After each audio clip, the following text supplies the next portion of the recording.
అప్పు తగ్గించుకుందాం, ప్రాజెక్టుల రుణాలు రీస్ట్రక్చరింగ్ దిశగా సర్కారు యత్నాలు చేస్తూ ఉంది. తక్కువ వడ్డీకి రుణాలు ఇచ్చే జైకా, ఏడీబీ, కొరియన్ బ్యాంక్, ఇక ఐడిఆర్డి వంటి వాటికి అప్పులు మళ్లించే ఆలోచన. ఆ దిశగా ఇప్పటికే ఆర్థిక శాఖ అధికారులకు ఆదేశాలు జారీ చేసిండు. రఘురామ్ రాజన్ సూచనలతో మోడీతో సీఎం భేటీ అయ్యిండ్రు. రీస్ట్రక్చరింగ్ ద్వారా 4% తగ్గనున్న వడ్డీ రేటు చాలా మొత్తం తగ్గుతుందంట.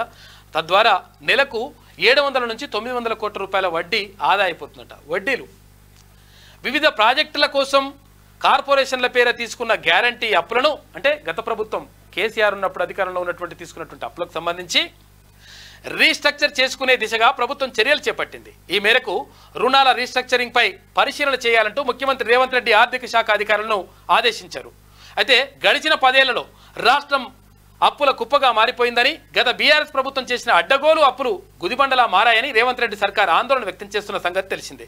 అయితే డిసెంబర్లో అధికారం చేపట్టిన తర్వాత కొద్ది నెలల వ్యవధిలోనే పార్లమెంట్ ఎన్నికలు రావడం, మార్చి నెలలో ఓట్ ఆన్ అకౌంట్ బడ్జెట్ కోసం అసెంబ్లీ సమావేశాలు నిర్వహించడంతో ప్రభుత్వం రాష్ట్ర ఆర్థిక పరిస్థితిపై అంతగా దృష్టి సారించలేకపోయింది. ఇప్పుడు ఎన్నికలు పూర్తయినటువంటి నేపథ్యంలో దీనిపైన ప్రత్యేకంగా దృష్టి పెట్టిందంట. ఎట్లా అప్పులు వడ్డీలు తగ్గించుకుందాం, నెలకు 700 కోట్ల నుంచి 900 కోట్ల రూపాయలు ఆదా అవుతాయంట. చూడు, 100,000 కోట్లు కాక వేసిపోయిన అప్పు.